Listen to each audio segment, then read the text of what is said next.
Welcome back everyone to the series of climate strategy. We just finalized how you go from voluntary reporting to mandatory reporting, and now it's time for the final episode, which is going to be about climate risk assessment. How are you going to map your risks in climate? And Cesar is going to get you all around on how you really dive into that complexity.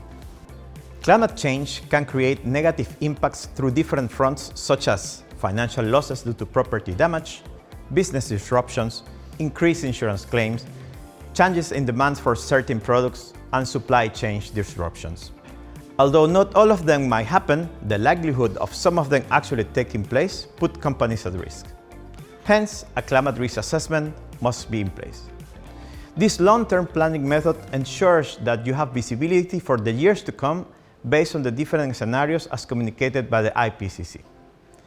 In order for this to happen, your organization must define the scope of the project and the timeline, identify variables and climate scenarios, assess exposure, vulnerability, and resilience. This includes adaptive capacity.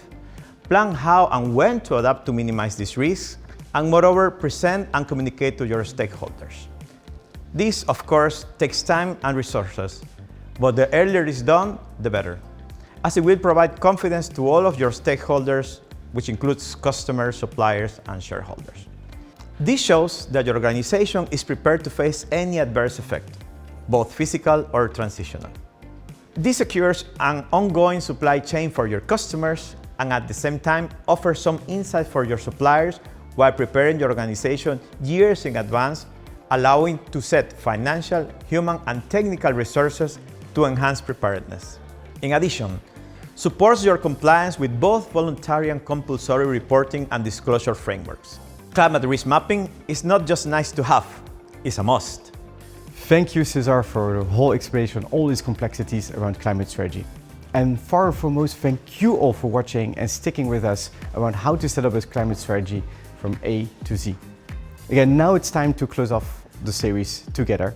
If I have one key takeaway that I want to give you is please set that baseline. Check that baseline and start with that. Thank you all for watching. In order to close off this episode correctly, please visit our website with our climate page where you see blogs, webinars, testimonials of our client, and we will be happy to put you in contact with them to really understand where and how do I start with my climate strategy. Thank you very much.